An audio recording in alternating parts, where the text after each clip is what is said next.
early years of the United States, the boundaries of its political power were still being defined. But one case, which seemed insignificant at the time, would lay the foundation for the courts to become one of the most powerful forces in American government. This pivotal moment, Marbury versus Madison, a case so influential that its ripple effects are still felt today, shaping the very way laws are interpreted and applied. On the eve of the 19th century, America was a young country still finding its footing.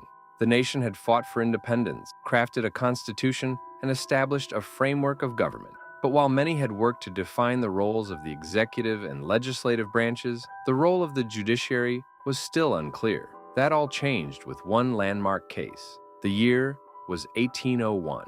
Thomas Jefferson had just defeated John Adams in the presidential election, signaling the beginning of a new political era. But before Adams left office, he made a series of judicial appointments, including the appointment of William Marbury as a Justice of the Peace in the District of Columbia.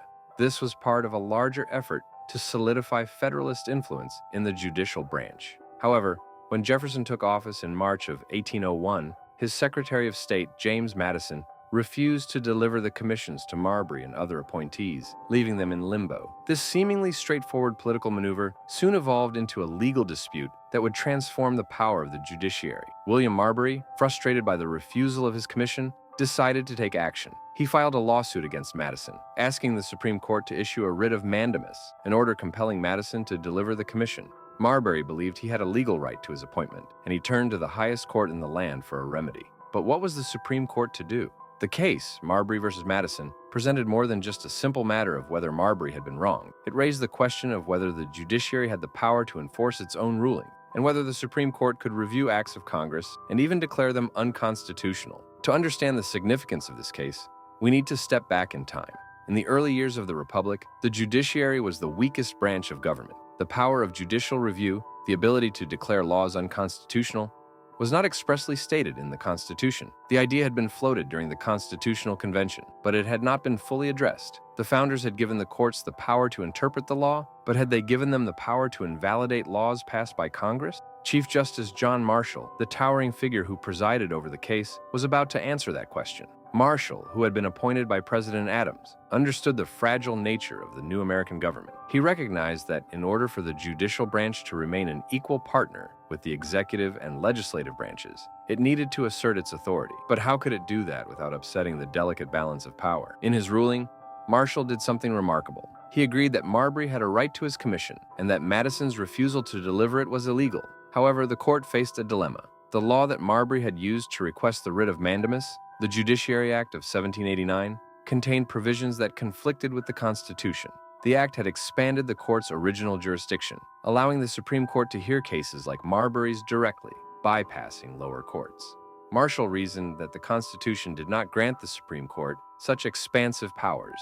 In a move that would redefine the power of the judiciary, Marshall declared that the law passed by Congress was unconstitutional because it gave the court powers that the Constitution did not permit. The result?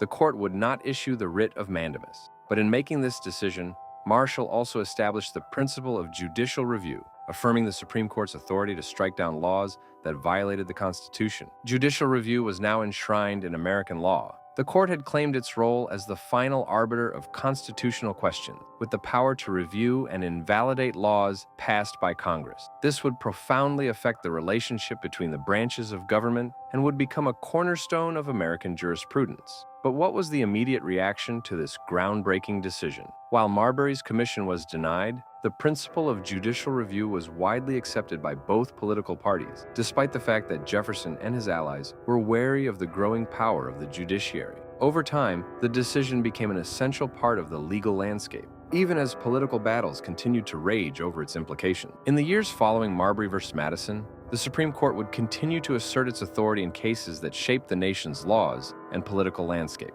The power of judicial review would be used to strike down laws that were deemed unconstitutional, ensuring that the Constitution remained the supreme law of the land. But this power also led to intense debates about the role of the judiciary in American life. Was the court acting as an independent check on power, or was it overstepping its bounds, becoming a political actor in its own right?